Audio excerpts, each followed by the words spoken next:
Welcome to WP-Tonic, episode 73.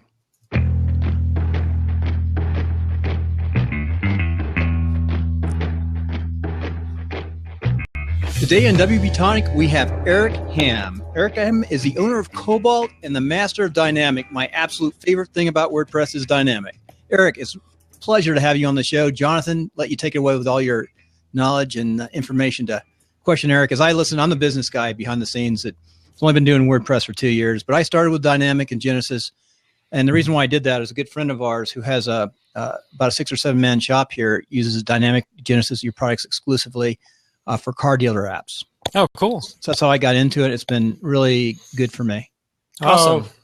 Oh, thanks, Eric, for joining us. We've been looking forward to this interview. And of course, Bill's the starstruck. You know, he's not been able to say anything for the whole day.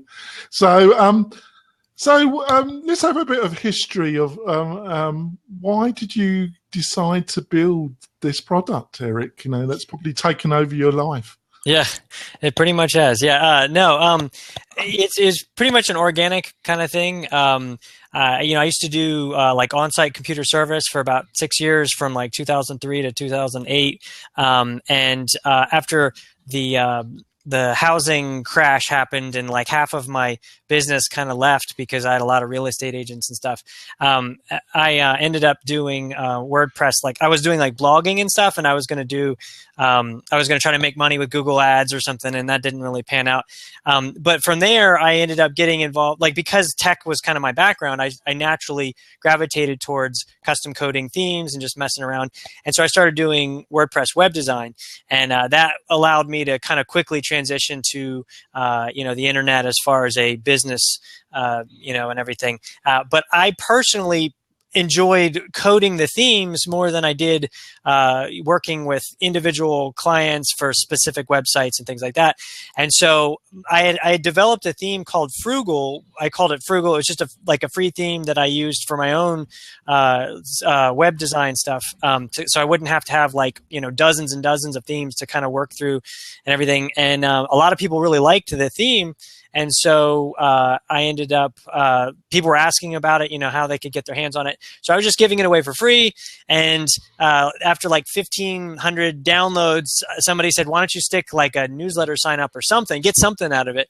And so I did that. And after a few more thousand downloads, somebody suggested that I turn it into a premium product and, put some no coding stuff on there. And really, I built initially this theme that at the time was called Frugal, for myself, because I was doing a lot of web design with WordPress, and I was just getting sick of recoding things over and over. Every time there was a new project, I'd have to, kind of recode stuff or grab, snippets from different places. And so I just built in this kind of interface that allowed me to get like the 80% of the design done really quickly, importing some options, making a few tweaks, and then I could, do the refinements after that. And so that was like Frugal Premium, and I was selling that, and that quickly became my main, business, and was supporting my family. That was a good revenue stream. And then from there, it transitioned over to the Catalyst framework with the dynamic child theme for that. And then eventually I decided to move fully over to Genesis with Dynamic Website Builder, which is basically Catalyst and Dynamic built into this child theme for the Genesis framework. Oh, thank you for that very extensive explanation, Eric. Just one thing, management, Bill, can you make me a host? Oh, absolutely. Yeah, we've sort of rushed a little bit. Like I said, I've been battling. I have been battling Adobe Suite. So Eric, you made that sound very easy in a way. I don't know what your programming experience before you got into WordPress was like, but it's no mean feat developing a commercial plugin, and then in some ways you developed a kind of framework upon a framework, and that's no technically a mean feat. So did you have extensive programming knowledge before you attempt, or was it ignorance led to you just diving in and you did it? Yeah, I mean, it was just diving in. I mean, it was, like I said, I've always had kind of a tech background and everything, but usually it was in more like hardware and repair and stuff like that. More than anything, it was just I I had a desire, I had a need, I had to support my family, and I really enjoyed playing with it. So it just kind of gave me the motivation to, get online and start learning PHP. And, I already knew some basic like CSS and HTML and stuff, but I needed to learn PHP and JavaScript and jQuery and things like that. The cool thing was I got into it back in 2008. And so back then themes were a lot more simple. And so it was a lot of what I was doing, like I would say Frugal Premium was definitely one of the first and definitely probably the most robust no coding design options kind of theme back then, because all they had back then was like maybe Thesis had a few no coding, like a few color picker options, or Headway didn't come out until like 6 months after Frugal did. And so it was kind of like most of the themes back then were just basic, like, a couple files, with some images in them. And so I was able to kind of get into it when things were simpler. And then over the years, as my, coding skills have progressed, so has the market. So like, for example, if I were to get into it now, it would be a bit more overwhelming, I think, because I think the market has advanced a lot, in the last 6 years. It's certainly difficult for the generalist, but I think Eric has been very mild. He's obviously a semi-genius. Oh, yeah, right. What led you to kind of base your livelihood, your business, your sweat on Genesis? Your products are totally linked to the Genesis framework. What led to that? Well, I think when I was doing Catalyst, Genesis was kind of my biggest competition at the time, and of course, Genesis has always been a much bigger framework than I think Catalyst ever was, as far as, especially once it kind of connected with Copy Blogger Media. And it was just kind of a big time thing, but that was fine because I had my own little niche and everything. But I was finding myself spending a lot of time tweaking the framework parts when I really wanted to focus my attention more on the design, like on dynamic, basically on kind of the no coding options and the different ways to interface custom coding in, with the hook boxes and different things like that.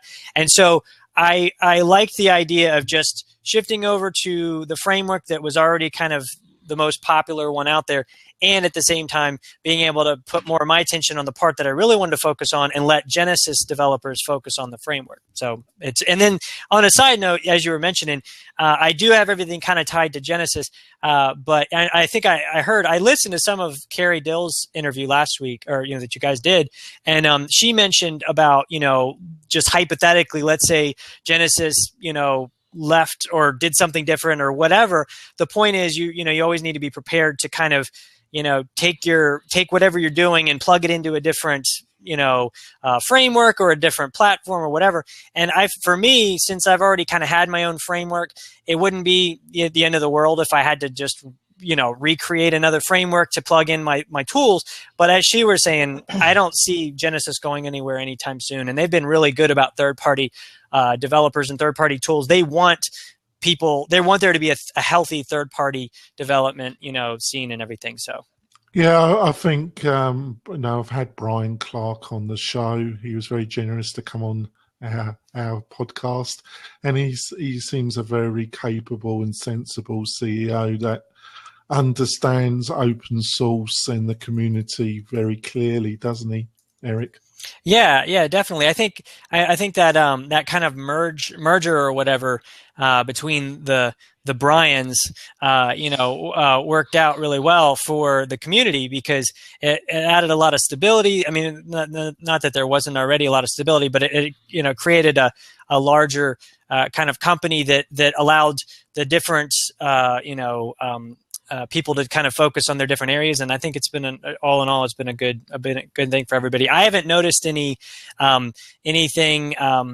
like nothing's changed in a bad way with all of that, other than their intense focus on Rainmaker and everything. Which, again, like I said, it's been fine with me. I think the thing with me is I'm not really. I know, like with Carrie, for example, I know she's more integrated into the community of Genesis, whereas I certainly appreciate that community and everything, and I definitely that's a good thing. But for me, I already kind of had my own community with Catalyst and everything, and so when we connected, it was more of just a mutual benefit thing. And but I've kind of got my own little world over here, and Genesis just provides a solid, foundation to build off of. A bit more to that, Eric. I think you're the power behind the throne to some extent. So we're going for a break now, Eric, but we'll be back soon. I'm off to my co-host, Bill Conrad.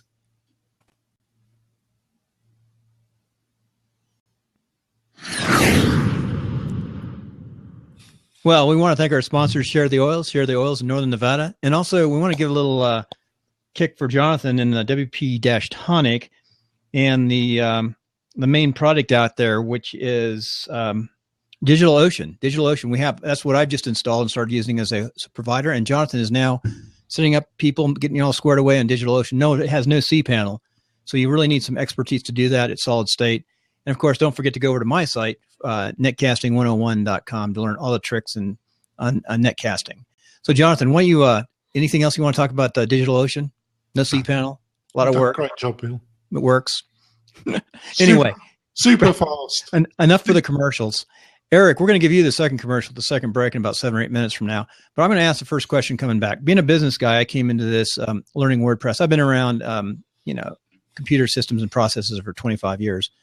But I came back after a special working overseas, and I learned WordPress in the last couple of years. I stumbled into Genesis with Dynamic, and by far it's the best thing I did. I think it sped me up. I'm learning so much. But I'm at the point now where graphic design, things of that nature, it's the next level. I've learned your fat footer and playing around with your front page. What's a quick way to get in and use your product Dynamic and get the graphic design working with the fat footer with the big, any tricks? When you say the graphic design, like, can you clarify? Just get good graphics, putting them in. Like, for example, going to the next level to understand WordPress. If you look at my sites, they look nice. They function very well. They're fast. But and the fat footers, I'm having some challenges on the widgets. Getting good graphics and just what best way to apply a graphic to one of your widgets, like on the fat footer at the top. Right. Some of your, it's hard because there's depends on the design of the site or whatever. You can always I don't know. It depends on the situation, I guess. Because, like, for example, let's say you wanted to put a banner, kind of an image that's stretched across the top of, like the feature top area. Let's say the feature top, widget area section enabled. There's different ways that you can do that with some custom CSS. You can upload it through the image uploader and then, use a little custom CSS or whatever thing. I think the two best ways to learn that kind of stuff, number one, would be to find a tutorial that might provide that information. And if there isn't one, you can suggest one in the forum or even shoot me an email and ask, about a tutorial. Maybe give me some specifics that I could use as examples to kind of go on, because anything that I think that several people or more could benefit from, it's worth my time to specifically create a tutorial for that. But also, that's another reason we create a lot of these skins, is because the skins provide, I call them design starting points. So they're basically ways of being able to just pull in roughly what you're trying to do, and then you can kind of reverse engineer. You can see how I did it myself, and then you can not only do it for that design, but then now you've kind of learned how to do that kind of thing. So I wanted to say that your tutorials are excellent. I've gone through all of them, the initial ones. Sometimes going back and finding a key was unique. I'm trying to think of the skin that I like so much. I've renamed them so many times that I can't tell. Some of your modern design skins with the sliders, and not the sliders, but the images behind them. You can right. See. Yeah. Those are pretty neat. Yeah, thanks. Enterprise. I think it's Enterprise. Enterprise is one of the ones that, kind of the backgrounds kind of move with as you scroll down and everything. Yeah, I mean, like I said, the whole skin interface thing. I think when you first check it out, you're like, it's like another layer, right? You've got WordPress as the platform, then you've got Genesis as the framework, then you've got Dynamic as the child thing, and then you're like, now you've got skins on top of that. But I think once you get it and you kind of understand the purpose behind the skins, you'll realize, that they're really nice. It's what's funny about the skins is initially all they were was just simply import export the design options, right? It's just like you create, you tweak the design options and then you spit out a little DAT file and there you go. It's, you can import it on a live site, or you can import it on your next design and then tweak it or whatever. But what I found was I was trying to do kind of like snapshots where I'd basically make it so you could kind of say, well, let me set these settings aside and I might come back to them later, or let me tweak these and I'll rename this to something different. And so then it kind of morphed into, why don't I just basically create my own little theming kind of page, you can call them skins or whatever, and then allow people to create versions of different designs or create entirely new designs and have them all readily available right in the interface, so you could just activate one and then boom, you've got it. If you want to tweak this, design and make it a little different, then you just rename it, and then all of a sudden it's a similar skin, but it's slightly different. And it's just a way of basically taking all those design options and just putting them into these little it compartmentalizes everything. And like I said, once you get it, it really allows the user to use them in that way, and then allows me to be able to have the question, how do I do this? And I can just create a skin and be like, here, import this, and that'll give you, an example of how to do that kind of thing. It's really sweet. That's great, Eric. Before we go on to our next question, I just want to say to folks, Bill will be watching the questions. You got any questions for Eric? Eric's, I think, agreed when we had our last conversation here, stay on for some questions. So put your question in first, and then we'll ask you to log in when we open it up after, and you can ask Eric a question directly.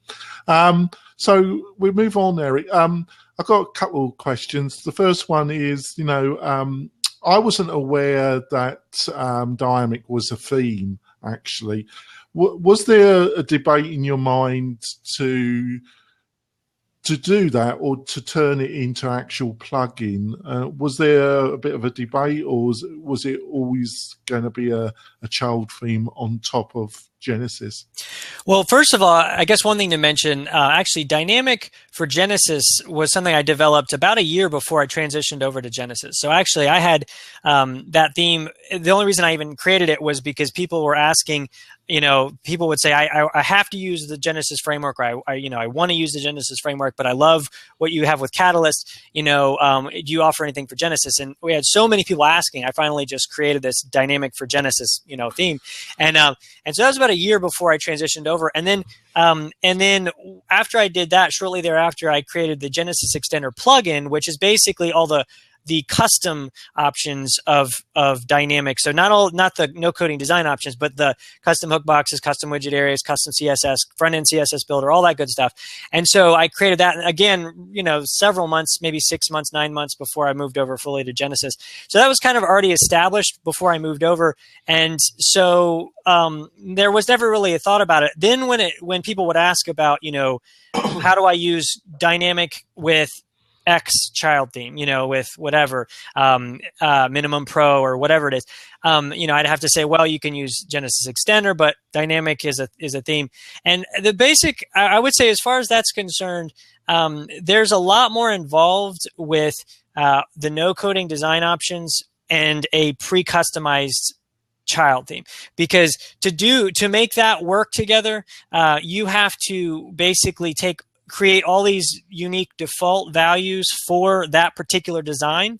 So if you have, say, 30 or 40 child themes to work with, you have to create 30 or 40 different defaults and have it perfectly integrate and everything. And I know, I'm not,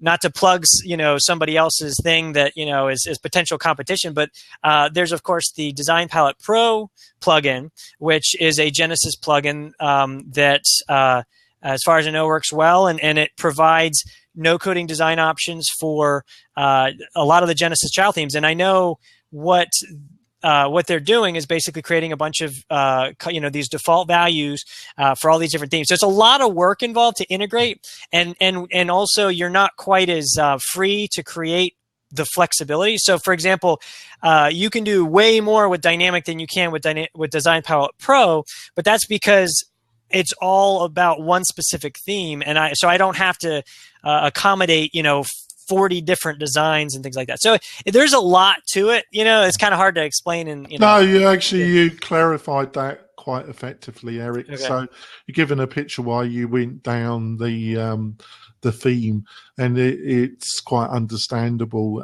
Even if you were just going to provide it for the Studio Press themes, not deal with the third-party Genesis. Right. But you've explained that quite here.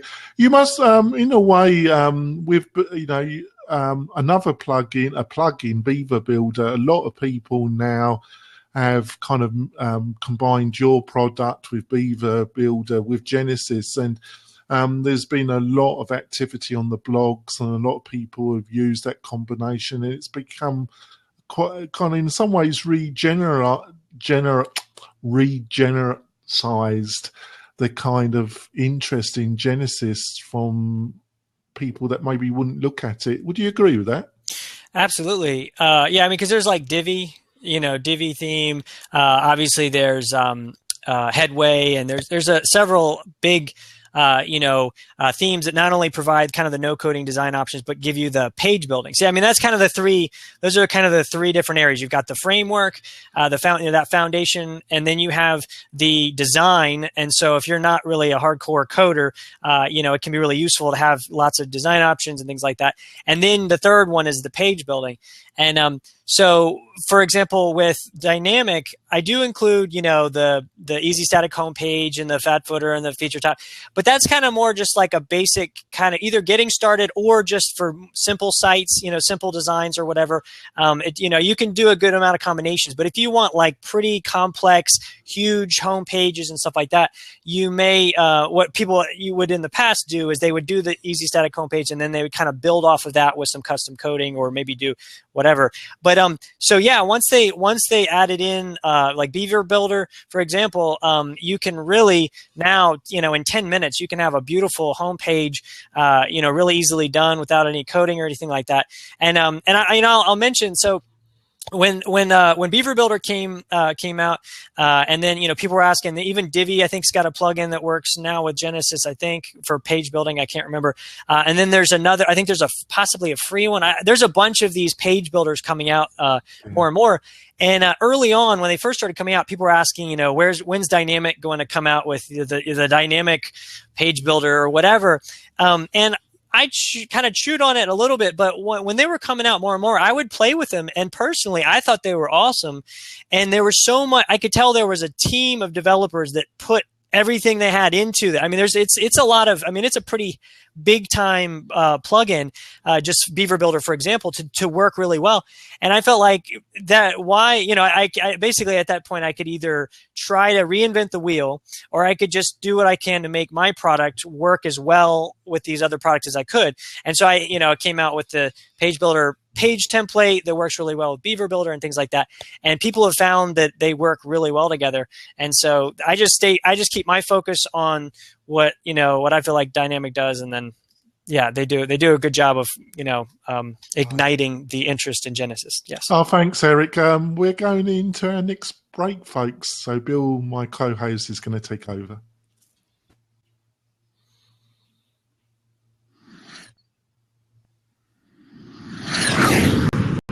Oh no, it must have been a Russian plane.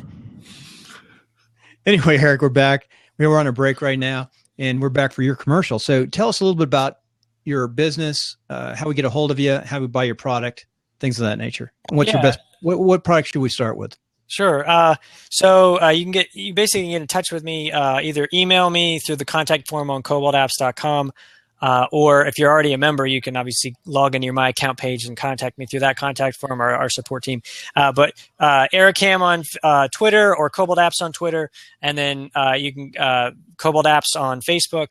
And if you're going to start with something, we got two products. It's the Genesis Extender plugin, a dynamic website builder. It just depends on what you need.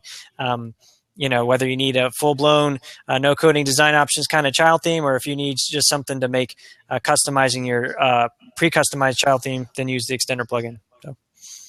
Very good. Back to you, Jonathan. Yeah, so to continue, recently you had an update 1.93 to the Dynamic Web Builder. So what were some of the key updates or highlights of that update then, Eric? Yeah, that was just this morning. So, well, I pushed out an update a couple days ago, just a couple bug fixes and refinements, and then there were a couple header and navbar kind of options or features that a lot of our members have been asking about for quite a while, and so I wanted to kind of squeeze those into an update. And so basically, I just made it super easy to center the title area, your title or logo, to center your nav bars, and I added one new responsive menu option as well. So just there are a couple small things that I think are going to save a decent amount of people a lot of just a little bit of time. So how responsive are your skins, and how much post testing really do you recommend somebody does when they're utilizing the skins? You mean testing for responsive design, or? Well, there's a balance, isn't there? It depends on, it's a bit of a hard question really, because, if they hack away, you give a layout, and I would imagine you test them as much as you can on different browsers and on different devices. But if they have a good hack, do you think they're aware that there's a certain level where they've got to start testing as well? Yeah, I mean, we certainly run into the occasional situation where somebody, is wondering why their video or their image or something isn't responding or sticking out the side of their site or whatever on a tablet or whatever, and then you have to kind of get to the point where you recognize, they added some custom CSS that set a fixed width on something or whatever. Basically, with the skins, the great thing about the skins is they're mostly they're mostly the no coding design options. So pretty much with any of the design options, if we made it so whatever you tweak in the design options, you can't break the responsiveness. So it's only that last little bit of custom CSS that I might add into a skin that could have an effect on that. And of course, I make sure that doesn't break the responsiveness. So yeah, at that point, it's just a matter of maybe teaching people good practices, using min widths and max widths instead of using set widths and things like that. But yeah. So, what's in the future for CobaltApps? Have you, where are you driving it to in the next year and a half? Have you got a vision where you want to take it, or are you happy as it is, or what's going on? Yeah, I mean, to be honest, that's something that I've been chewing on for quite a while, just because when you have a theme that's very mature in its development phase or whatever, you got to be careful not to go too far in a certain direction. Like for example, I know some people will come on the forum and be like, they'll have a laundry list of options that they want me to add to the theme, and they don't realize how many. Like number one, I don't want to make it bloated or like just make it this big mess or whatever. But number two, you get to a point with that kind of this kind of website builder tool that that you got to draw a line between the helping people customize and actually handing it off to them in a sense of saying, now you got to start learning a little custom CSS and a little, copy and paste PHP and things like that. And so I think I'm trying to find that balance. And I think Dynamic has found that balance in a really good way. And now I've just been trying to just kind of keep those options really incremental and everything. As far as my focus or whatever, one of the things that I've really kind of been really passionate about is putting my focus more on providing a kind of generalized solution to our members to help them become better web designers. And what I mean by that is I know that so many of our members are kind of do-it-yourself web designers. They're internet marketers, or they're one way or another, they use web design to add to their business. And so I would love to find ways of helping people be more effective in that way. Anything from, using the tools like Dynamic, even to go the other direction and helping with things like, how much do you charge? How do you deal with clients that are a pain? How far do you go with A, B, and C, or, whatever. And I know that sounds kind of off in left field, but I just feel like the kind of community that we've built over the years and the products that I have, I think there could be a really great combination of the products plus a kind of community focused, let's help everybody get better at what they do and make more money and be more effective at it. I know that sounds crazy. I don't know, whatever. Anyway, that's kind of, so I don't know how you bottle that. I've thought about like a community, like a club type thing where people can join. Well, as you were speaking, Eric, have you kind of considered like what Pippin Williams has done on some of digital downloads and WP affiliate?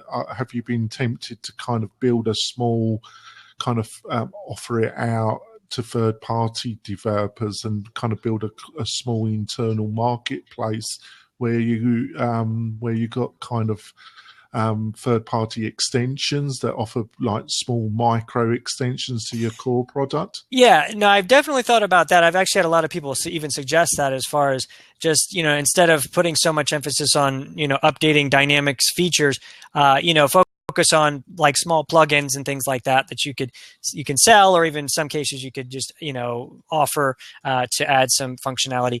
I've thought about that. I've also thought about, like I said, kind of a members only kind of forum type area where people can kind of come and kind of like chat about different stuff. But anyway, like I said, my point is not so much to share specifics, because I honestly don't have any specifics. It's more just to say that, number one, I think with Dynamic and Extender, my focus more and more has been incremental, slow, updates, and just keeping it solid, keeping it reliable, and keeping it up to date with Genesis and WordPress, and just maybe erring on the side of, I know, for example, Bill. Okay, the tutorials. I know a lot of people say that it's super helpful, focusing on that kind of stuff, but. Yeah. Just help people do better at what they're doing. So. Yeah, just to wrap it up, because we're running out of time, Eric, and but you've been. But everyone stay online, Jonathan. We've got to make sure people stay online, because last time we lost like 14 people. Yeah, I was just about to say it, Bill. We're running out of time for our iTunes segment, but we will be continuing with the discussion. Eric said he would keep on and answer any questions, which is very kind of him.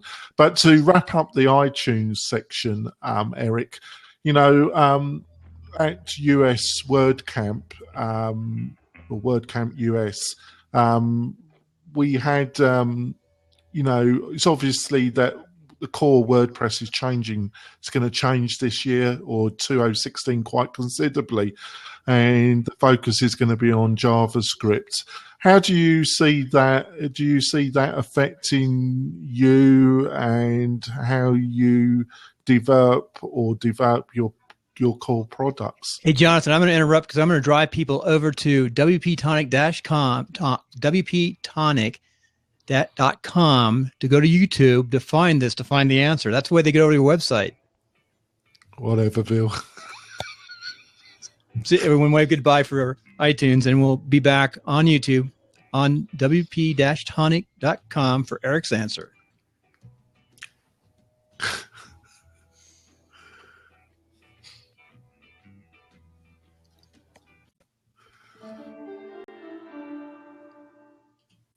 Okay, folks, we're still on YouTube. We just finished up our podcast. We try to keep that around 30 minutes. And you'll find that WP-Tonic up in iTunes. Just type in WordPress in the search for iTunes, and you'll find WP-Tonic. It's been pretty high on the list. Eric, go on with your question on YouTube, for the YouTube fans and our others. Sure. So, I think what we're going to see a lot more of, I know we're going to see a lot more of is WordPress being used more and more as a kind of a platform for web applications, and with different themes and plugins, utilizing more APIs and to be able to kind of communicate to different sites and stuff like that.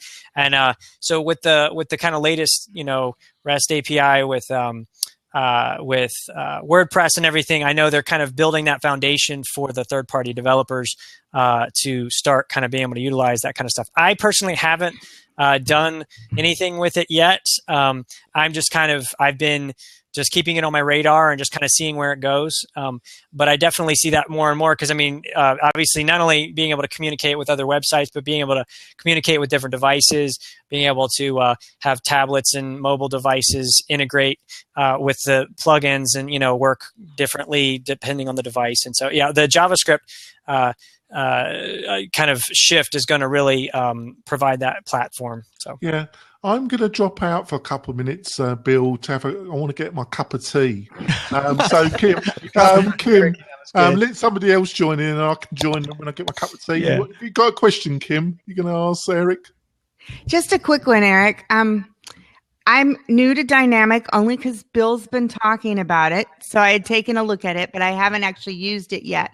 But understanding the difference on the Genesis extender, that's actually, though, not a full-out page builder like Divi has or Beaver Builder or one of those, right?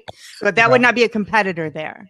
No, it's more of a it's hard to describe exactly, but it's basically a way of taking the common customizations like adding custom widget areas, adding custom code or content areas or CSS or PHP or any of that kind of stuff, and creating an interface for it. So instead of having to use FTP and your code editor and all that kind of stuff, it creates kind of an interface for you to be able to kind of do that kind of customization through the UI and and everything like that. So and then there's some useful settings and stuff like that, but it's definitely not like a full-on drag and drop page builder. No. Okay, so I would be able then to use Dynamic and the Beaver Builder, page builder, if I wanted to use those two together. Absolutely. Okay. A lot of people do that, definitely. Hey, Eric, I'm going to jump in with a question because we have Kim here. You've got great tutorials, and there's a lot you can find online on YouTube about your product. But the question I have is, on your plan, have you considered making just premium training, maybe? Yes, I have. And because I think that's been the crux of the issue for a little while now. When I first started, I was cranking out so much free content because I had the time and because there was a need for it because I didn't have kind of that foundation. But after, that was when I had maybe 1,000 or 1,500 members. Now we have well over 11,000 members or whatever. And so my time has gotten much less, free. And so it's one of those things where people ask for that kind of same output, and I just, unfortunately, I can't do that for free anymore as much as I used to be able to. So I have definitely thought about providing, because people have said I'll pay for it or whatever. So I've definitely thought about the possibility of maybe creating a membership area that's specifically premium tutorials or training, like you said. Yeah.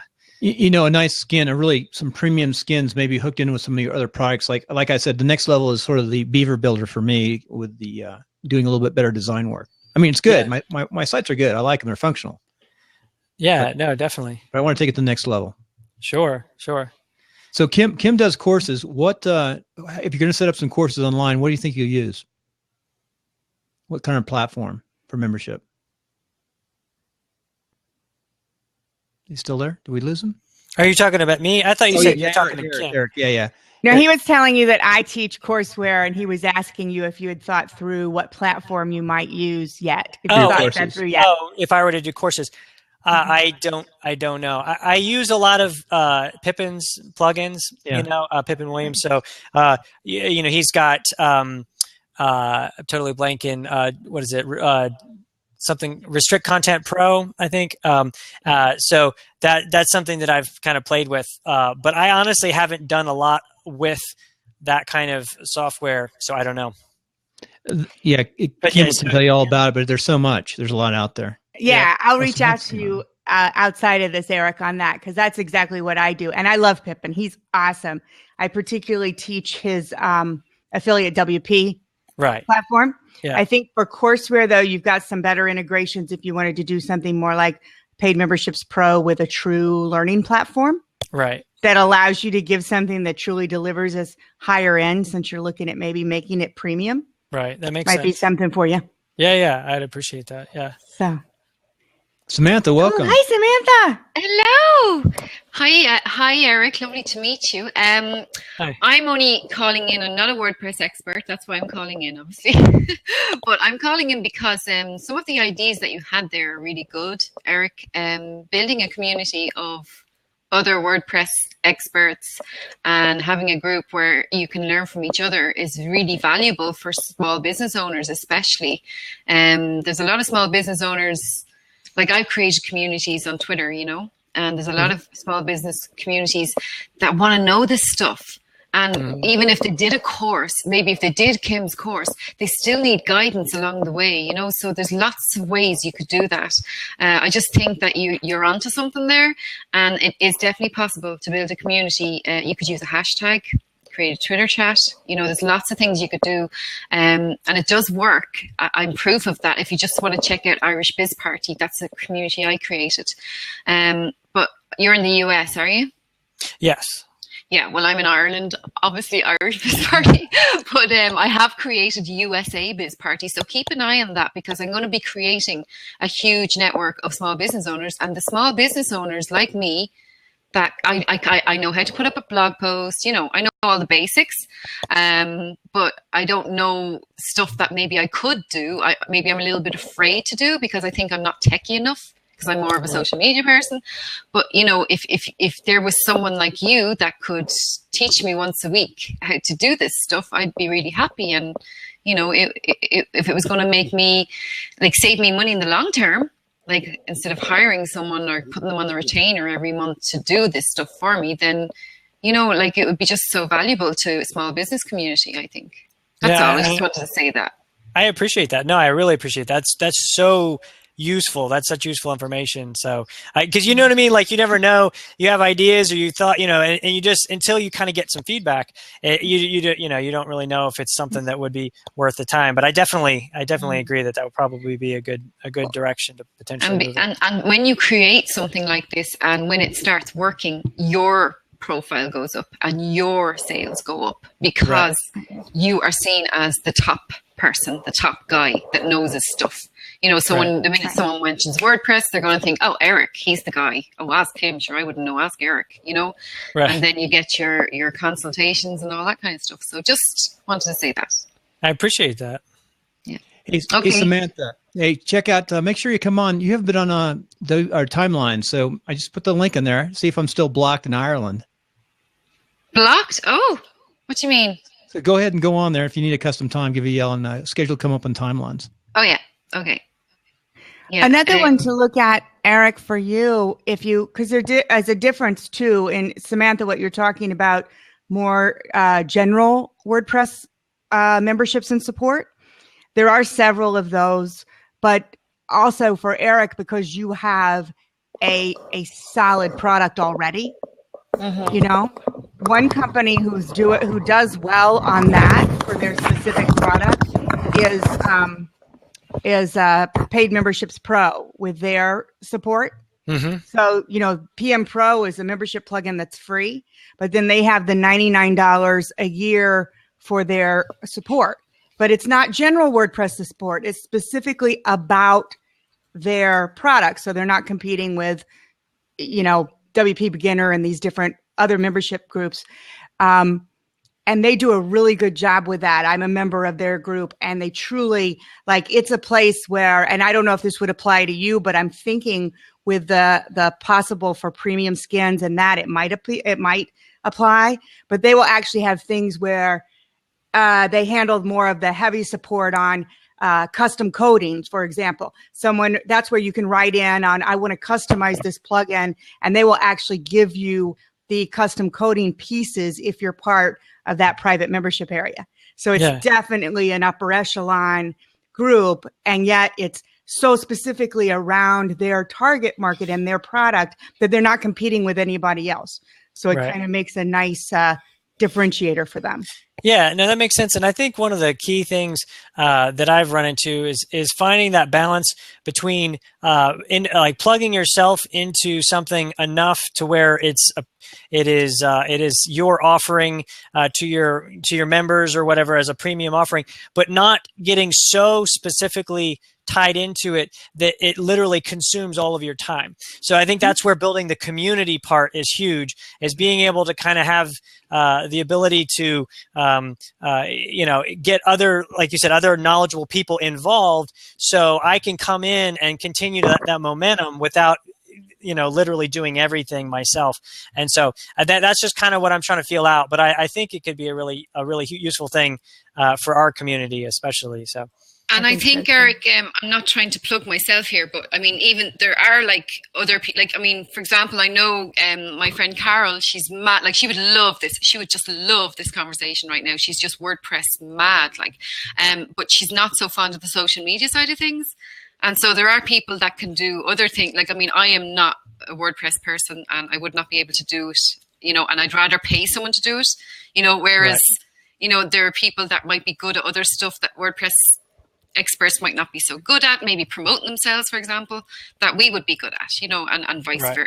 There's ways that we can all help each other. But so you could let others into the community that could exchange their own skills, and I mean, there is what your idea is brilliant. And I think you if you target the small business community, I agree that most people should do it. The professionals should do the WordPress.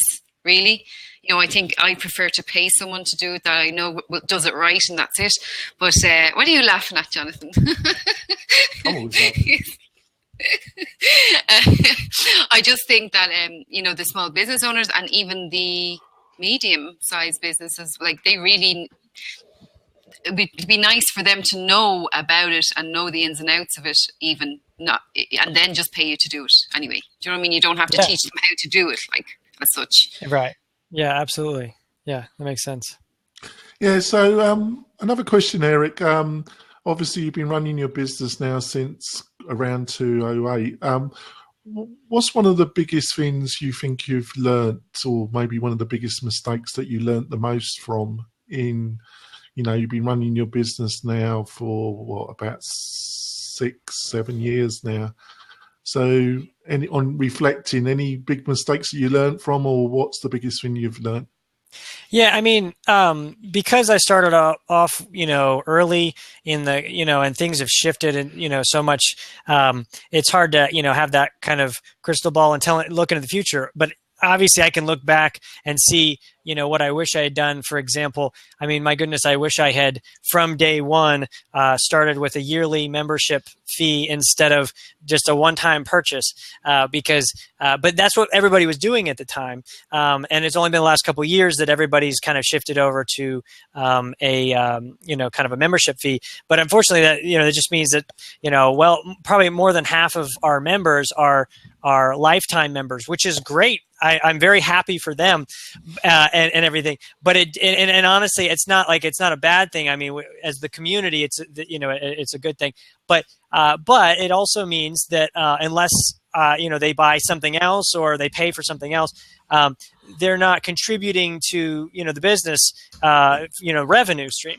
And so it just means that instead of having 100% consistently providing that revenue stream, and then that's a support to my work to kind of give back to them, there's a good amount, like I said, about half that's not, and it just means that I have to treat things a little differently and look at different ways of turning my efforts into some kind of business building thing. So it's not so much a regret as more of, I think there's probably a lot of people that started 6 or 7 years ago that over time there's those kinds of things. Like, for example, I know Woo Themes, they had to shift over to membership, and it pissed a lot of people off because they basically said, I know we said lifetime, but we're not doing that now. And I went a different approach. I just said, we're just going to grandfather everybody in. And I think, one way or the other, doesn't matter. But, it was kind of growing pains kind of thing. So, but for the most part, I don't have any real major regrets. It's just probably things that I look back and say, if I could do it all over again, I'd, probably do things a little differently. But yeah, I was in 2 minds to bring this up, Eric, but people in the chat room have. Well, so what happened with the distraction-free plugin? I think they were saying that you abandoned that. Oh yeah. I don't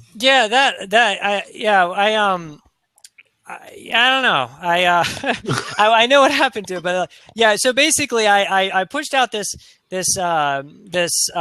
basically it allowed you. It was a plugin that allowed you to go to a blog post and just click a little button, and it would completely take away everything except the content, and the content would be styled exactly how you could custom style it through the plugin and stuff. So you could create this own unique kind of reading experience. I think it was a combination of things, but one of the things was that there's a lot out there, it just built into the browser that already does more and more that can do that. And there were a few other things. I think some people also were kind of confused what exactly it did. And it was just, I kind of felt like it was one of those last minute decisions where I was like, you know what, I'm just going to pull the plug on this thing and not make it a distraction and, put my focus back on my main products. So. Yeah, I think a lot of people, there's been a lot of comments about on the free plugin side, a lot of developers because of the security patches and the updating cycle, they just got burnt out, and a lot of plugins aren't being updated. And there's been on the Twitter feeds and there's been a lot of discussion of that. I just don't think people realise the effort it is to produce a commercial plugin, do they, Eric? No, and I think I totally agree, and I think that's what it comes down to is that after a couple of years of developing these kinds of apps or software or whatever, you definitely recognize the time and and effort that's involved, and also just the expectation from the user. They just naturally expect it to be always up to date, always reliable, and things like that. And like you said, if it's not something that your business is benefiting from, then the motivation to kind of keep working on it yeah. I think, Samantha, you're going to bed now, aren't you? I'm so sorry. Yeah, I do have to go to bed. I just popped on to try and support you and just see what was going on. So lovely to meet you, Eric. Lovely. See you again, Kim. See you again, John. It's good to meet you. Thanks, Bob. Or Bill. Okay, bye. Yeah, bye. So, Kim, we got another question. We've got to make the most of Eric's time because he is a top plugin and business owner, so it's a fantastic. Anybody else wants to join us and ask a question as well? What about you, John? Got any other questions, Kim? Words of wisdom? I don't. I've got to hop off. He answered it for me, and like I said, based on what Bill's been talking about, the dynamic, I think it's time that I go take a look at it. Yeah, so sure. I have been using Divi a lot, and I'm here's John. Looking to expand out, and I've been doing it just because for my beginner students it was an easy way for them to use a page builder and get something that was easy for them, but I'm always looking for other options with that, so maybe the dynamic and Beaver Builder is going to be a good option to teach for that also. Yeah, I think it's a great combination, Kim. So to ask a couple more questions and then I'll leave it to you, Eric, if you want to go and yep. I'm going to hop out. Thanks, guys. Thanks. How much of your, because I don't know what your setup is, if you're doing a lot of this on your own with some freelance or you've got a small team, but how much of your time is taken up actually on the forums and email support and the support side of running this business, Eric? Not as much as it used to be. I've for quite a while, I've had, always had at least one or two, support, kind of dedicated support, people. The community forum is really helpful. There's a couple of people in the community forum that are awesome. They're just, they really help out a lot, and they help each other out and everything. So I think we've got enough. We've got a really extensive knowledge base and frequently asked questions. Then we've got the community forum, and then we've got our direct email support. So I think we've got enough kind of filters in there to kind of, when people finally get to my support team, then if it gets to me because they can't deal with it or whatever, it allows me to kind of put most of my focus on the development and the business aspect of things. So I put a decent amount into it, but I try to put more kind of stuff, if I'm going to do that kind of thing, other than just the email support, I try to focus on things like tutorials and stuff that I can try to, maybe help out lots of people instead of one specific person at a time. Oh, great. Have you got a question for Eric, John? Yeah, I sure do. I have one question, and then I'll just jump off and take it offline. Eric, do you feel it's better to start with a smaller commercial plugin, or is it easier to start addressing a large need in the developmental You community? mean as far as if you're developing something yourself, Yeah. or if you're trying to use a plugin?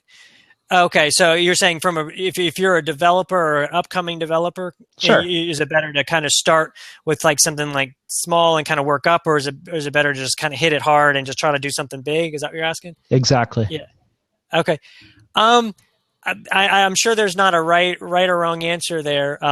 But I would say for me personally, I would say starting small would be the way to go, because what you're going to do is you're going to make all your big mistakes on your small product. If you're an up and comer, you know what I mean? Obviously if you've been doing this for a long time, then that's different. But if you're trying to kind of learn the ropes and everything, make your mistakes on that first or second small, maybe even free product or whatever. Learn a lot from that, get a lot of feedback from that. And then when you feel a lot more confident that you kind of know the good practices and all that kind of stuff, then jump into your big idea. And I think your big idea is much more likely to succeed foundationally than if you were to just jump right in on it. That's what I would do. Okay, awesome. Yeah. How do you see? Obviously you've been thanks, John. You've been very successful with your company and your core products, and that you've been very gracious. But it's not easy to have any kind of success in anything. How do you see the commercial WordPress plugin business in the next year to 18 months? Do you think there's still a lot of growth, or how do you see it in general? I mean, definitely, there's tons of growth. As we were talking about earlier, with the new APIs that are coming out, with REST API, with WordPress, and with the kind of stuff they're doing with JavaScript and everything. I think that we're probably a little ways out with a lot of the integration I was talking about, but we're going to definitely eventually start to see people being able to do a lot more. Whipping out their mobile phone or something and having kind of more of a direct connection with their plugin or with some, things like that. But I think for now, I think we're still just feeling out just the different things we can do with just PHP and jQuery and some HTML and CSS. I know, like I said, all these page builders that are coming out is making building out a home page or a static page, so much, more efficient. There's people are coming out with so many great ideas. So I don't know. I think the only thing I do know is it's definitely going to continue to grow, and I think we're going to see a lot of awesome products. And so, yes, thanks for joining us, Jason. Have you got a question for Eric? Are you asking me? Yes, Eric. Good yeah, sound. Eric. Loyal, since dating back to the Catalyst days, loyal. I'm a loyal Eric Hamm fan, and I was just curious. I explained earlier in the chat that I prefer. Dynamic's a wonderful product. Personally, I prefer using some sort of whether it be a Studio Press or a third-party Genesis child theme, and then extending the functionality of that, via Genesis Extender. I love that plugin. And my question is a lot of people, as soon as they see one of these aesthetically pleasant themes on themeforest.net, they just lose focus of Genesis, lose focus of the importance of a child theme. And I don't know, do you have any advice on how you would personally, in a positive way, sway them towards, convince them that Genesis plus a child theme like Dynamic or a plugin like Genesis Extender was more beneficial than like one of those, fancy ThemeForest themes?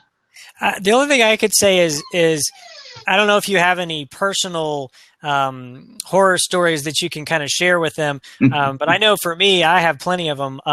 As far as just being able to communicate, it might look great on the outside, but on the inside, it's oftentimes, bloated code.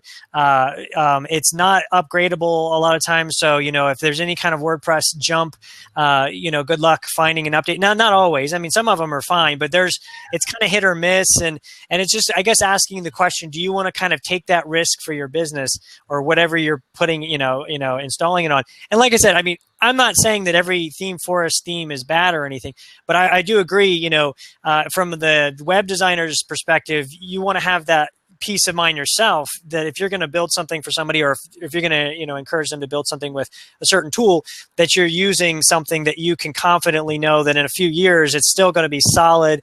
It's going to be efficient. It's going to be secure. It's going to, it's going to be supported and things like that. And so, I guess either, tell some stories that you might convince them, or just say, look, from my personal experience, and I know there's other developers that would back me up on this, that you're better off in the long run using something with a solid foundation that you can build off of than something that looks pretty on the outside, but is potentially kind of a wreck on the inside. But yeah, and to add my little bit, it's a fantastic question, actually, Jason. Thank you for the question. When I'm talking to people, one of the things I bring up is the speed issue and the consequences of bounce and SEO. But I've got to be a little bit hypocritical here, because the actual theme that I use for WP-Tonic I actually got from Theme Forest, but it was a theme that Pippin Williamson.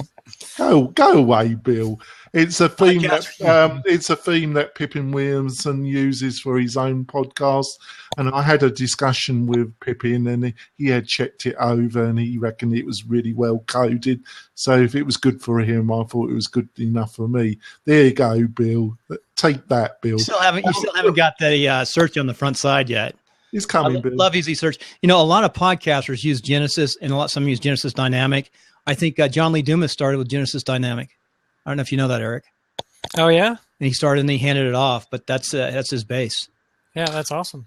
So got any other questions, Jason? Yeah, I was just going to say, Eric, that I got a question from Bill Conrad, too, that he asked. But I was just going to say, Eric, the main thing, a lot of these theme forest authors, and the same goes for Code Candy, for WordPress plugins. They're there one day. As soon as they met their monetary benchmark, they're gone the next day. Whereas StudioPress, Cobalt, these are long-term companies that are going to be there the whole way. And right. So you might have a pretty theme forest theme, and it might be not once WordPress 4.5 comes out or whatever it's up to now. It might not work. But so that's why I like sticking to I do what I do. I stick with the Genesis child theme. I belong to Sridhar. I don't know how to pronounce Sridhar's last name. I don't either. Totally don't. Yeah. I'm not going to offend him by trying to guess, but I belong to his little new. Now he's got a membership for him. Right. I stay in touch with the general Genesis Cobalt community. Not as active as Sylvia in the Cobalt forums, but Bill, if you have learned Dynamic, then you already know Genesis Extender. I mean, that's all Genesis Extender is a plugin that extends the functionalities of a Genesis child theme. So I have all StudioPress's child names, so I just probably need to buy that product, right? Likewise, yeah, I highly, highly recommend it. And from my personal experience, it's if you got a good Genesis, StudioPress is up to 70-something plus themes because they started accepting some third-party child themes. I wish StudioPress would come out with a way to notify us when new third-party themes have been introduced, so we know what to grab. But for those of us who have the package, for the Pro Plus package, whatever they call it. I bought mine. Finally broke down and bought mine on Black Friday. This Black Friday. Yeah, I've been wanting to buy it for a long time.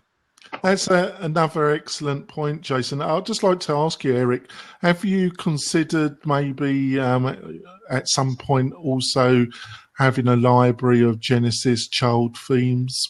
Have you looked at that possibility as well? You mean of me, like CobaltApps, like designing like premium, like pre-customized Genesis child themes and offering those. Yes. Yeah, I have. It's funny because I think some people would probably think that would be kind of a weird thing to do with dynamic and skins. But with Genesis Extender, it kind of makes sense. I've thought about it.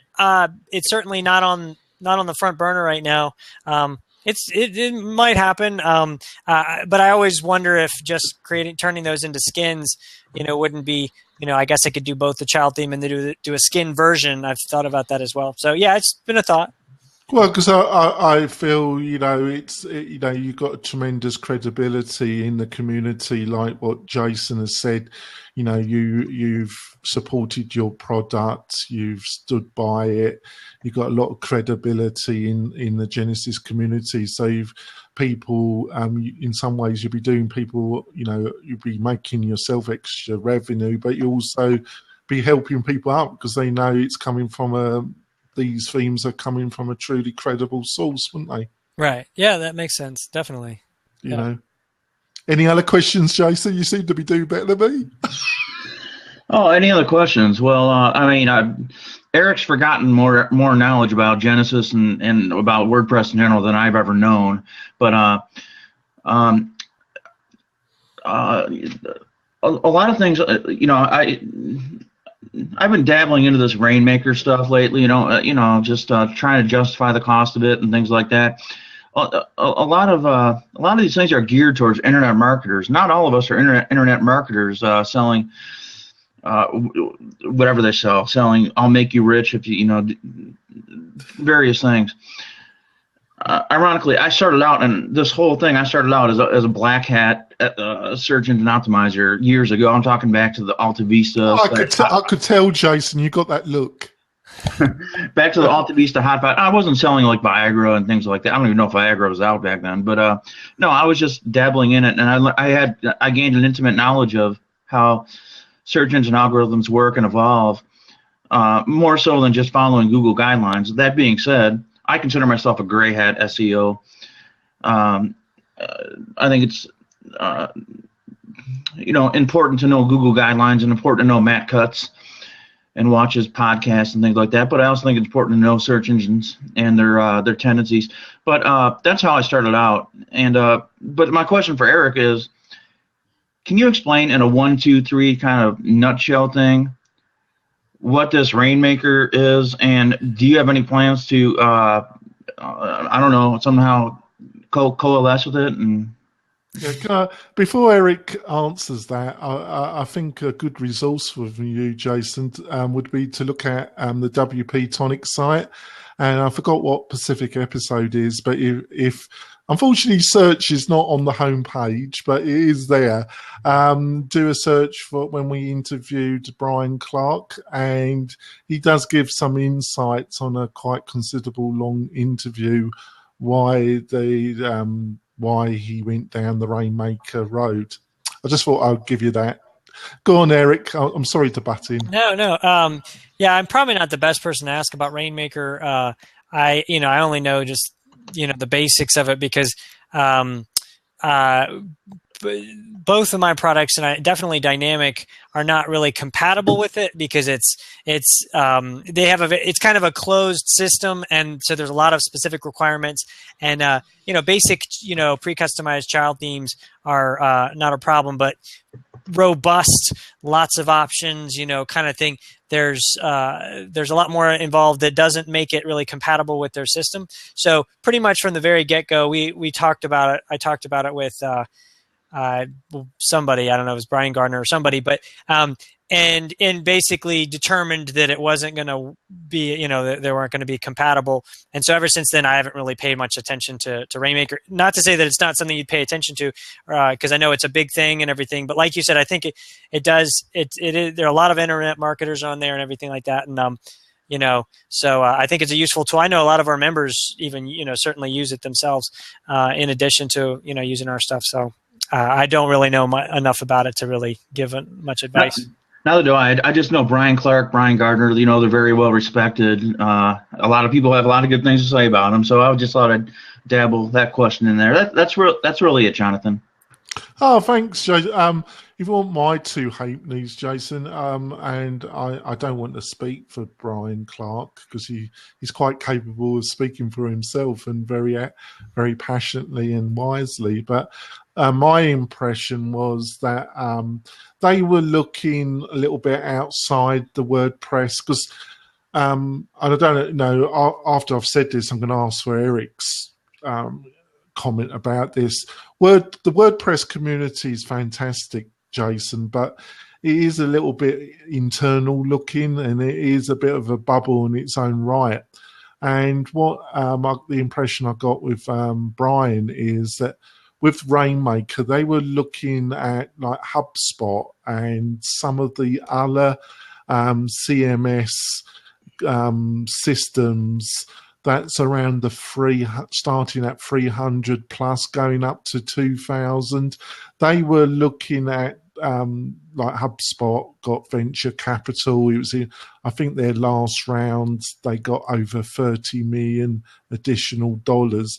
I think that Copyblogger and Alan were really looking at trying to get a piece of the action based on WordPress from some of those players in a market which WordPress at the time wasn't playing in. Well, what do you think about that, Eric? Honestly, that's just not an area that I put a lot of attention to as far as or focus on or whatever. So I don't have any intelligent thing to say to that. Oh, right. I didn't either, really, did I? But what do you think, Jason? That was the impression I got when I was interviewing Brian when we were talking about Rainmaker. Yeah, I really had no thoughts. I just don't know enough about it, and I haven't really had the time lately. I have a startup nonprofit, 501c3 nonprofit, it's not a startup anymore. It's a year and a half old. So I've been really busy with that. Haven't had the time to research it. I thought I'd get a quick suggestion from one of you if you knew anything about it. But I think it's a pretty good plan. I've only looked at it minimum. But after we had that interview with Brian and I had a couple quick discussions offline with him, I really think that they're aiming that product at the HubSpot. And there's half a dozen kind of products like that provide membership, email marketing, other functioning, all kind of bundled in one core product. And, I think HubSpot has about 3,000 members and it generates over $50 million plus. And it's expanding, and it was just a market that Brian thought that they could actually, with his experience of internet marketing, could really enter and produce something even better than the established players. Yeah. Well, for my purposes, for what I do, I think I'll stick to just Genesis Child Themes, Genesis Extender. That I have a lot of premium plugins, developers license, friends in the industry, Adam Warner, Food Plugins. I live about 2 miles away from Rebecca Gill. She owns a company called Web Savvy Marketing. Oh yeah.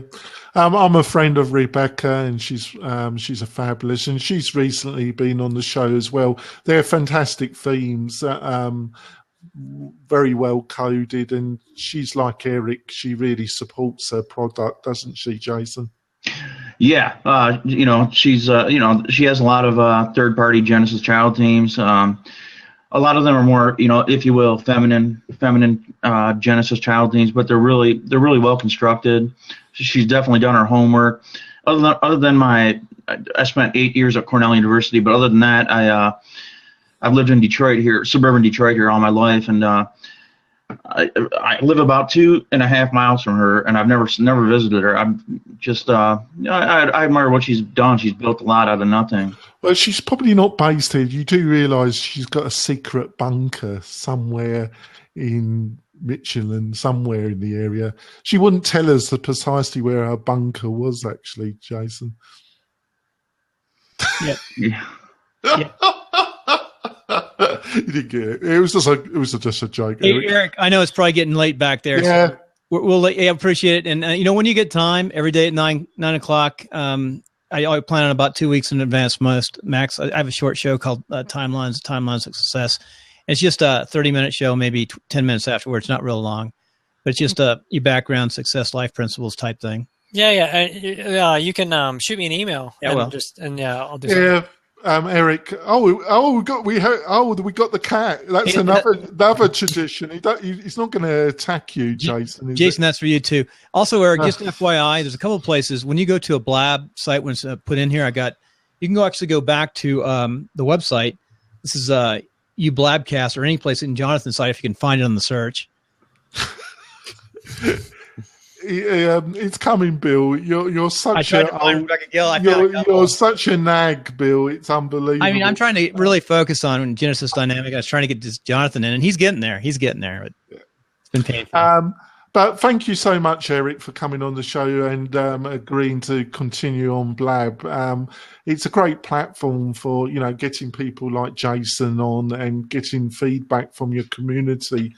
But thank you so much for what you've done in the WordPress community in Genesis. And you're one of, like I say, you're well respected and you've got a respected product. And thank you for everything you've contributed to the community, Eric. Yeah, I appreciate it. And yeah, Jonathan and Bill, I really appreciate you guys having me on. And like I said, it was really helpful to get some good feedback and everything. Great questions and stuff. So I appreciate it. And Jason, it's good to finally meet you. I mean, I know I've seen your avatar for years now. So I recognized when you popped up. I was like, oh, yeah, he's been a member for a long time. So yeah, I appreciate all the feedback and good questions. So definitely. Anyway, I was going to say, you can go and look on the side of the Blab on any time you pull up this Blab, and you can get any links. That's what's really nice about Blab is you can go back and get it. Right. Find stuff you talked about. Really nice little platform. Cool. Right. So I'm gonna continue for a little while, Eric. So if you want to leave now, I'm gonna ask anybody because I'm sure you want something to eat. Oh yeah. No, I'm good. I was gonna say I do need to head out. But I do appreciate you guys having me on and everything, and I hope you guys have a great evening. Hey, I have a question. Yeah. Go ahead. Charlottesville by the university. Yeah. We're like I'm like 10 minutes away from UVA. Yeah. UVA. Yeah. Just to finish, Eric, I want to wish you, your family, and your friends a great Christmas and a happy New Year. Thanks. Eric. Yeah. Happy Merry Christmas to you guys as well. Thank you. And I'll be a little bit closer to you in about 4 months, Eric. I'm moving to suburb of Washington, D.C., Hyattsville, Maryland.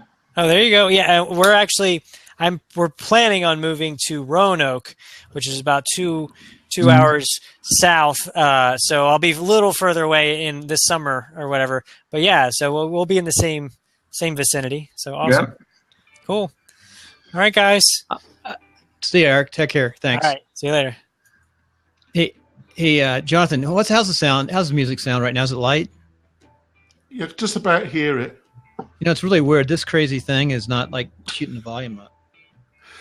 All right, folks, I'm going to keep on. I don't know if, John, you want to join back in or anybody else. If you've got any questions, you got any general questions about Genesis, I'm not an expert on Genesis. I've got a little bit more in it. I've got a couple of developers that work for me that are Genesis crazy.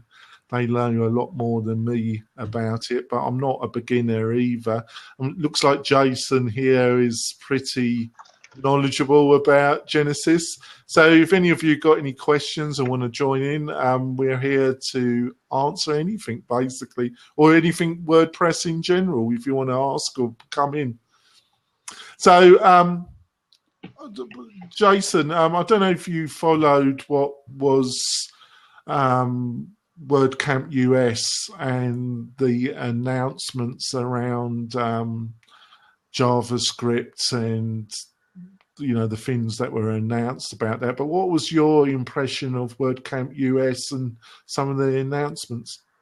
Yeah, for sake of veracity, Jonathan, I've been really busy with my nonprofit organization. It's called the National Center for Due Process, and I've been meeting with foundations.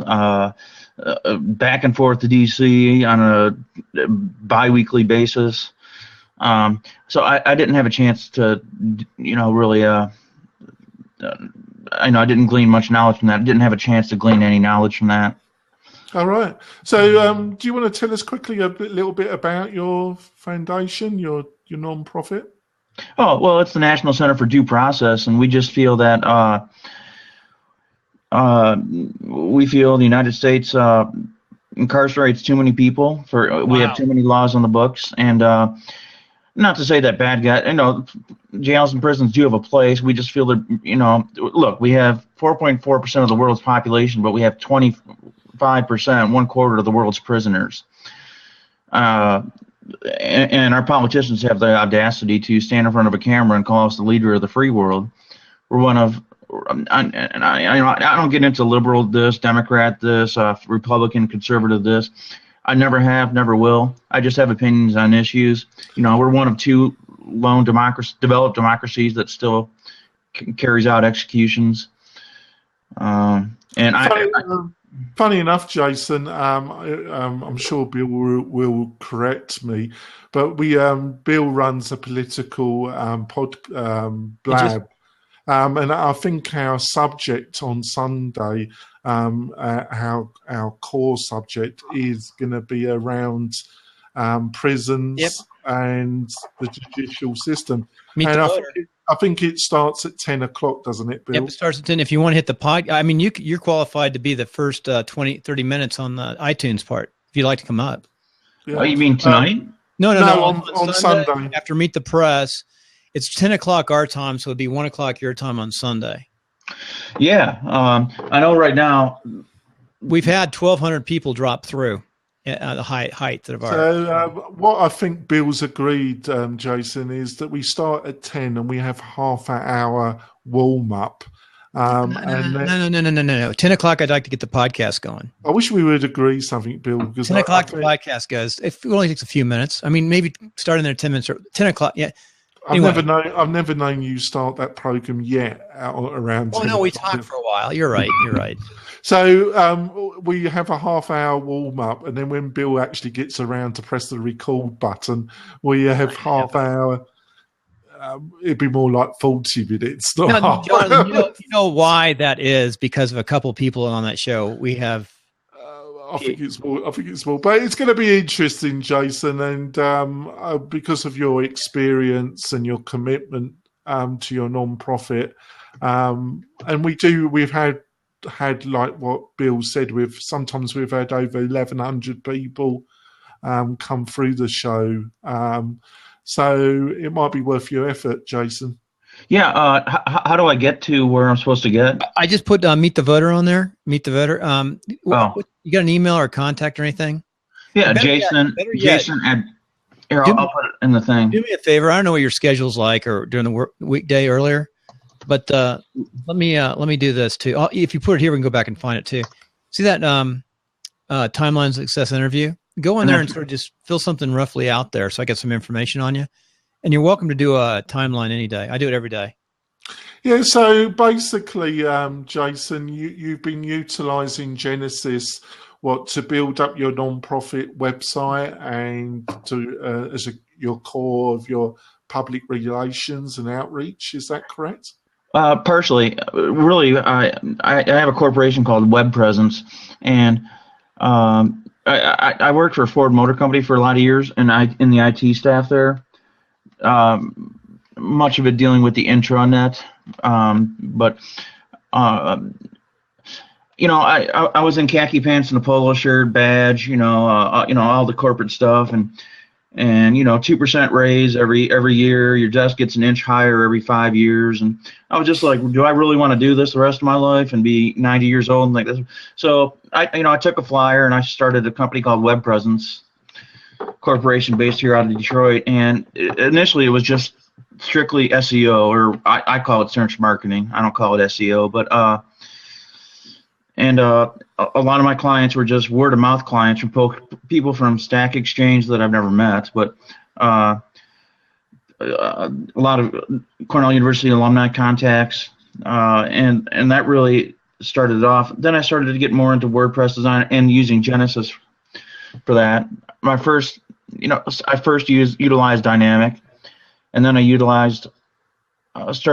now I just use strictly Genesis Extender. So Probably 60% of my work is strict search marketing work. 40% of it is WordPress design using Genesis. And Well, it's a great mixture, isn't it? yeah. This is no disrespect. I know he's a very, very popular guy, but there's a big misconception amongst the WordPress community, especially remedial or intermediate WordPress users, regarding getting your site known and seen, visited, and user-friendly. A lot of people think you can take a WordPress plugin, for instance. I know the popular one out there, he markets himself well, and I don't dislike him, I'm just saying, is that Juiced Vander whatever, with the Yoast, yes. And that's just I mean, you put a WordPress plugin like that, or all-in-one WordPress pack, or whatever they call it now, that accounts for maybe 4 or 5% of your total overall SEO, your search marketing efforts. You just install a plugin. That's all it does is add metadata and some social media, snippets to your code. There is so much more that goes into search marketing, and I think that's what I have to offer in that regard. Because I started out as an SEO first, and then moved down to Genesis. Well, if you don't mind me asking, obviously it's around Genesis, but being that you're available hopefully for a couple more minutes, I totally agree with you. I think something like the Yoast plugin is useful. It gets you started. But what do you think after you've sorted out your page titles? You used a plugin like Yoast. You've just done the basics. What are some of the next steps, based on your experience, that you've really got to tackle to move on to the next level? Absolutely. Well, the main thing is, and Matt Cutts, the lead algorithmic engineer for Google, can say what he wants, but like I say, if you started out in the Black Hat community, you gain a real intimate understanding of how these search engines work. Now, that doesn't mean you implement Black Hat tactics or dirty tactics, because your site will be blacklisted. Those are more for people who are selling Viagra for 3 months. They make their profit, they get blacklisted, they move on to their next thing. Maybe they'll sell poker. Anyways, I don't mean to get too graphic, but a lot of these black hatters, guarantee you a penis enlargement and things like that, and that's just not my cup of tea. But it did help me gain an intimate understanding of.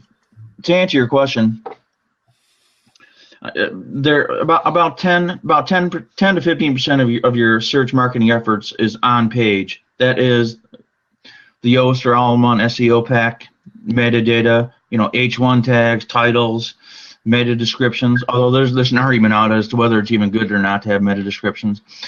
But that's about 10 to 15% of it. The bulk of your search marketing efforts occur offline. Now, what you want to do is, social media is a part of that. You want to have as many authoritative, they call them authority links, as many authority links. For instance, Wikipedia would be the ultimate authority link, these well-respected sites. And you want to have rich niche relevant sites linking to your pages within your website, and not just your homepage. You want search engine robots to think your entire site's important. So you link to your about page. It's about a link building network. And this would be an entirely new podcast, but then you get into tiered linking. So if you're in the jewelry sales business and you have a jewelry appraiser and they link to your website, that's a tier one backlink. If you have someone pointing to the appraiser's website, which points to your site, that's a tier 2 backlink. And you build this tiered linking strategy. I find it hilarious when people say, I get these emails all the time. Hey, I'll get you #1 on Google or your money back. There is no reputable search marketer that can guarantee you anything first page for any keyword. All we can do is recommend that we'll optimize your site to the best 2016-ish techniques, and we'll keep ahead of the learning curve.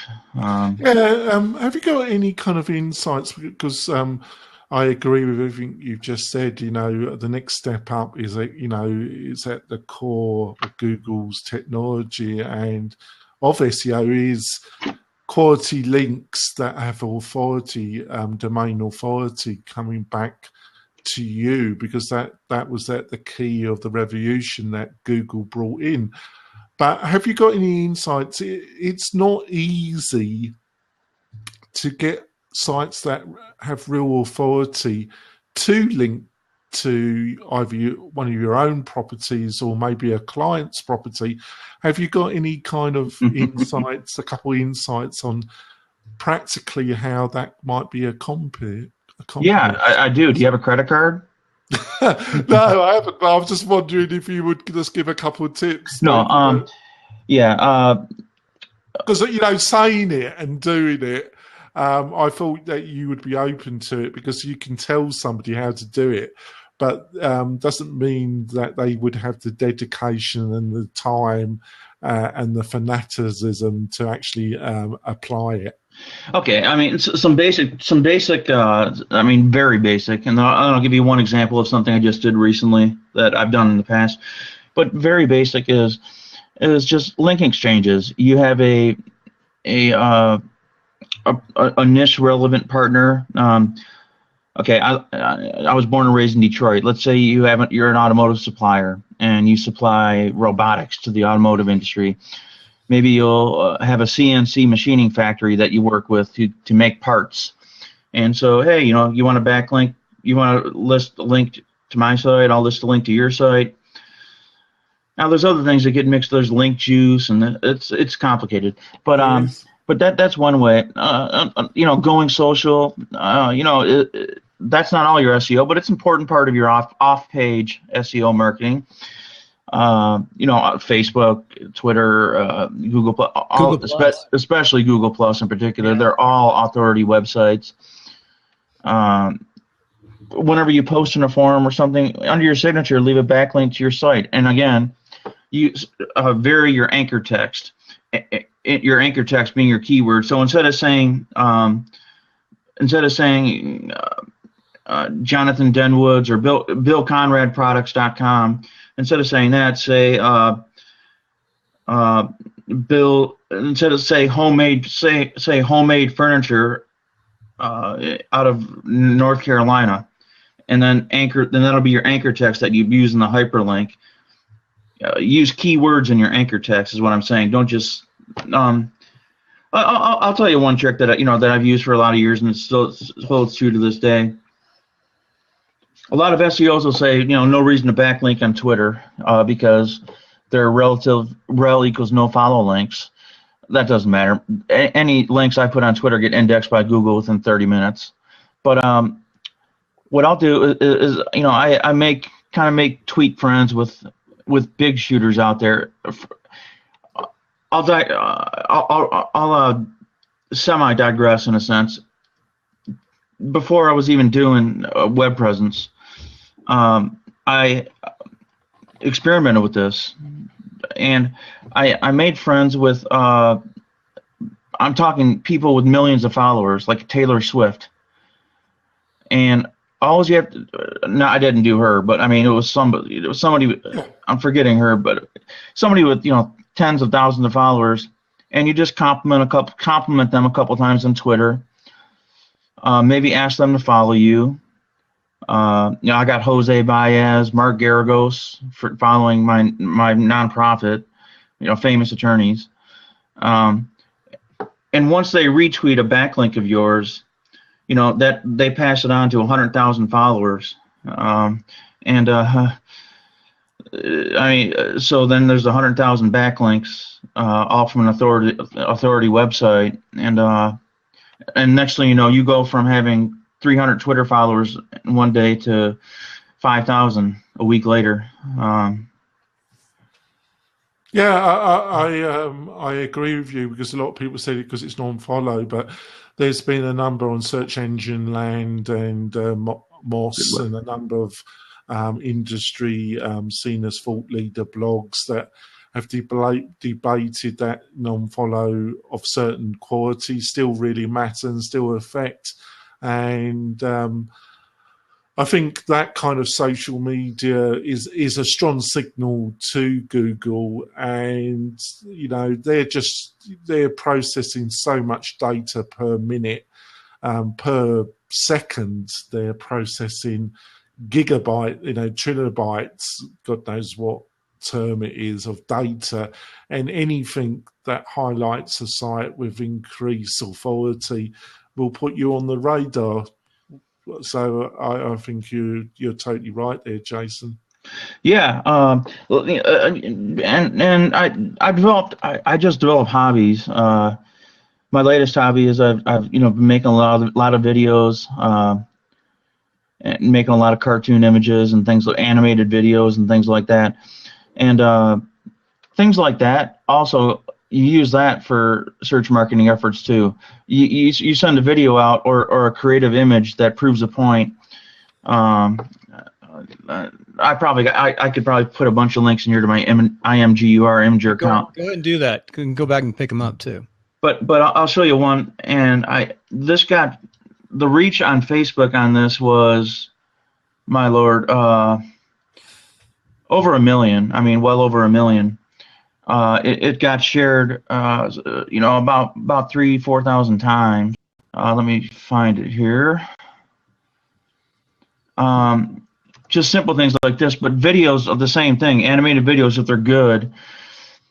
You put your website in the video, and in the description of the video, you backlink your website, and if it's a good video, I mean, that's boom. I mean, that's big. A lot of people start linking to you.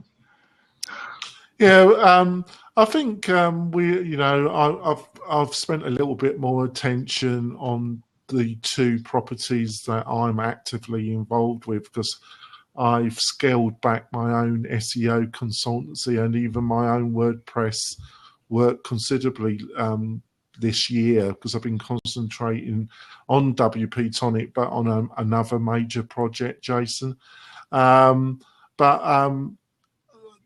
It's not that easy, I still believe in YouTube, and compared to the main search engine, which is still owned by, they're both owned by Google, it's still possible, I feel, to get some rapid results on YouTube, but it does require, we've just thought of the topic, the interviews, and then I haven't spent the time on the titles, the descriptions, and really doing the SEO keyword research. And what I was going to ask you, I've always felt that a lot of the victories that you get in SEO are down to pre-research and pre-planning, and researching the kind of phrases that are not too competitive, but also not too long tails, so they didn't get any traffic, so they're really not worth going for. It's finding that sweet spot where you can compete but still has the volume, and it's doing that pre-research that will lead to victory. What do you feel about that? Well, what I feel about that is I agree with what you're saying, that there's a happy medium. Joost Van Dalk, talks a lot about long-tailed keywords in his blog posts, or whoever's writing the blog posts. Well, there's long tail, isn't there? Yeah. My personal strategy after 15, 16 years of studying this is, like you said, WordPress design, that's how many people, are trying to vouch for that key phrase. But, the product stands for itself, and that's, it's not what you say you are, it's what your product is. But those are examples, just images that have, I'll show you one that went viral. But yeah, I was looking at, hey, FYI, I just dropped my cousin's link in there. He's an adjunct professor, and he doesn't have any links in here. He's blowing it. I've interviewed him too. He had almost 14 million downloads on YouTube, and there's not a link on his site. Unbelievable. I know. And that's the other thing, Jason. And I get the impression you'd be well aware of this.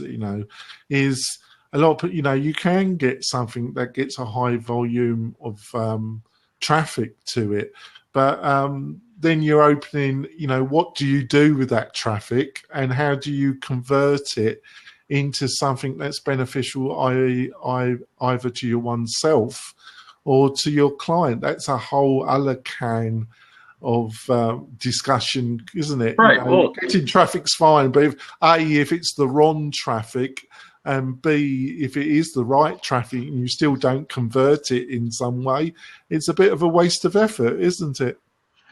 It depends what you consider beneficial and what your goals are. If you're an internet marketer, obviously you're looking through CTR, click-through rates. You're looking at bounce rates. You're looking at dwell time. Dwell time is the amount of time a visitor spends on your site. So if they find you in a Google search result, they click your link, and if it doesn't show what they want right away, boom, they go back to the search results. Then your dwell time is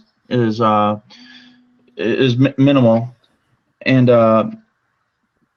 your dwell time is minimal, and that's a bad thing. Search engines frown upon that. However, if you include internal links, maybe they'll say, "Oh, look at, wow, okay, this didn't." But I'll click. The longer they stay on your website, the better it is for search engines. And that's another trick. Search for your own website on the internet and just click it and leave it there for a couple hours. It'll increase your dwell time. I mean. Really? Yeah, he's right. Actually, he's spot on. Yeah, I'll go to bed from now on with.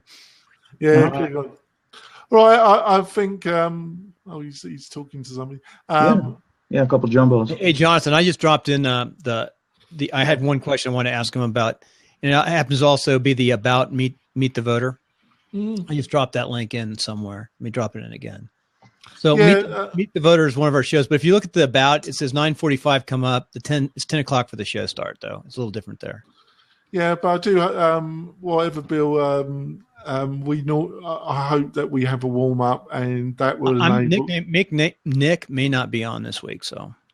Yeah, I think you got played by ear. I mean, you've seen me do a gazillion of these, and I don't take that much time. It's just that we're not getting any stuff in.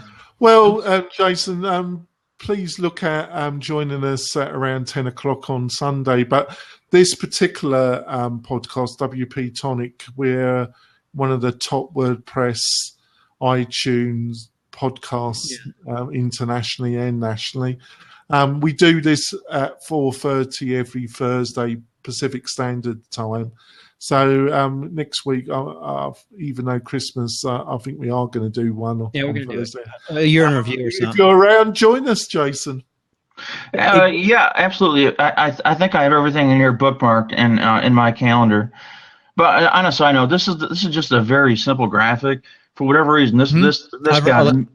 Go ahead. This is a very simple graphic, but for whatever reason, this thing went so viral. I mean, millions of over a million reach on Facebook. I think it was over. I don't know. Where do you post that? Where do you get that up? How do you get that out? Oh, that was just social media and on the nationalcdp.org.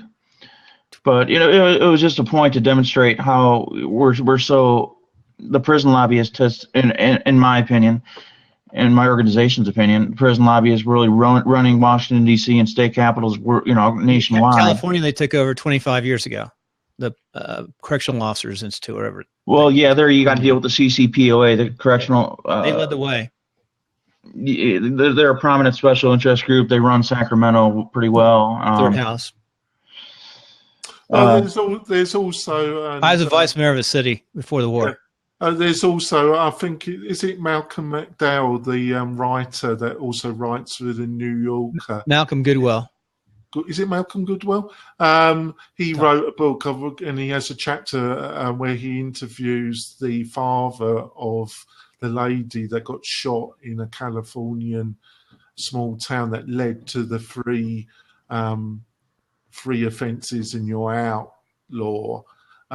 So you commit three felonies. Oh, three strikes you're out. Yeah. That happened in Fresno, California. He talks about that. I forget which of his three. I've read all his books. Which was struck down a few months ago. It was, three strikes you're out, and I forgot the name of the guy who did it out of Fresno. Who brought it. His daughter was killed. It was killed. It was horrendous. It was a horrendous murder, and the consequences of political expediency with obvious and genuine emotional outrage, and how you let that control the outcomes that leads to.